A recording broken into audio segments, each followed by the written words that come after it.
السلام علیکم ورحمۃ اللہ وبرکاتہ۔ تمام معزز دوستوں کو انفارمیشن پوائنٹ کے پلیٹ فارم پر ایک دفعہ پھر خوش آمدید کہتے ہیں۔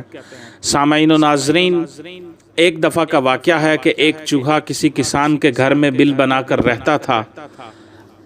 ایک دن چوہے نے دیکھا کہ کسان اور اس کی بیوی ایک تھیلے سے کوئی چیز نکال رہے ہیں۔ چوہے نے سوچا کہ شاید کچھ کھانے پینے کا سامان ہے، کھانے پینے کا مال ہے، تو یقیناً مجھے بھی دیکھنا چاہیے، غور و فکر کرنا چاہیے کہ کوئی کھانے والی چیز ہے تو میں بھی کھا لوں گا کسی طرح چھپ چھپا کے۔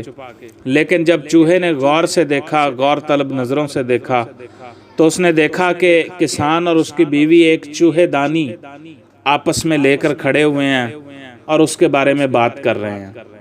خطرہ بھانپا جب چوہے نے اور محسوس کیا کہ اس کی زندگی کو خطرہ ہے، گھر کے اندر چوہے دانی آ گئی ہے، تو وہ گھر کے پچھلے حصے میں گیا اور وہاں پر کبوتر کو یہ بات بتائی، جو گھر کا ہی ایک فرد تھا کسان کے گھر کا، اور اس کو جا کر کہا کہ کبوتر بھائی، گھر میں چوہے دانی آ گئی ہے۔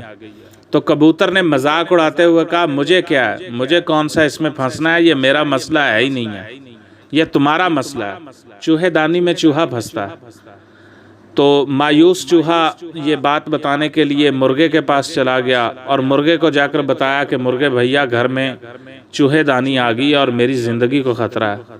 تو مرغے نے مذاق اڑاتے ہوئے کہا، بھائی یہ میرا مسئلہ نہیں ہے، تمہارا مسئلہ ہے، چوہے دانی میں چوہا پھنسے گا، مرغا تو نہیں پھنسے گا۔ مایوس چوہے نے دیوار میں جا کر بکرے کو یہ بات بتائی۔ بکرا ہنستے ہنستے لوٹ پوٹ ہونے لگا اور اس کا مذاق اڑانے لگا۔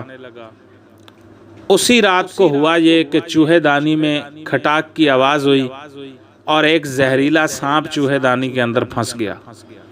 اندھیرے میں اس کی دم کو چوہا سمجھ کر کسان کی بیوی نے اس کو نکالا اور سانپ نے کسان کی بیوی کو ڈس لیا۔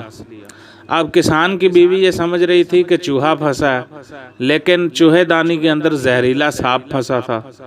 اب اس عورت نے جب نکالا، اس کو نکالنے کی کوشش کی ہے چوہے کو، تو سانپ نے اس کو ڈس لیا۔ جب سانپ نے ڈس لیا تو وہ بیمار ہوگی، اس کی طبیعت بگڑ گئی۔ طبیعت بگڑنے پر کسان نے حکیم صاحب کو بلوایا۔ حکیم نے فرمایا کہ اسے کبوتر کا سوپ پلایا جائے، کبوتر کا شوربہ پلایا جائے۔ تو جناب وہ کبوتر جس کے پاس چوہا گیا تھا اور اس نے جا کر اس کو کہا تھا کہ یار اس طرح گھر میں چوہے دانی آ گئی ہے، تو کبوتر نے اس کا مذاق اڑایا تھا، تو وہ کبوتر جو ہے حکیم کے مشورے سے اب خود ذبح ہو کر برتن میں ابل رہا تھا اور اس کا شوربہ بن رہا تھا۔ شوربہ بننے کے بعد ظاہر ہے کسان کی وہ بیمار بیوی جس کو سانپ ڈسا تھا، اس نے اس کو پی لیا، کھا لیا۔ جب یہ خبر رشتہ داروں کے اندر پھیلی کہ کسان کی بیوی کو جو ہے وہ سانپ نے کاٹ لیا، تو چند رشتہ دار اگلے دن ملنے کے لیے پہنچے اور اس کی عیادت کے لیے پہنچے، بیمار بیوی کی، کسان کی بیمار بیوی کی۔ تو مہمانوں کو دیکھ کر کسان نے جو ہے وہ مرغا ذبح کر دیا اور مرغا ان کو کھلا دیا۔ وہی مرغا جس نے کہا تھا کہ چوہے بھیا اگر چوہے دانی آ گئی ہے تو کوئی مسئلہ نہیں ہے، تمہارا مسئلہ ہے، میرا مسئلہ نہیں ہے۔ اسی طرح اب کچھ دنوں کے بعد اسی مرض کے اندر کسان کی بیوی جو ہے وہ مر گئی، وہ نہ بچی۔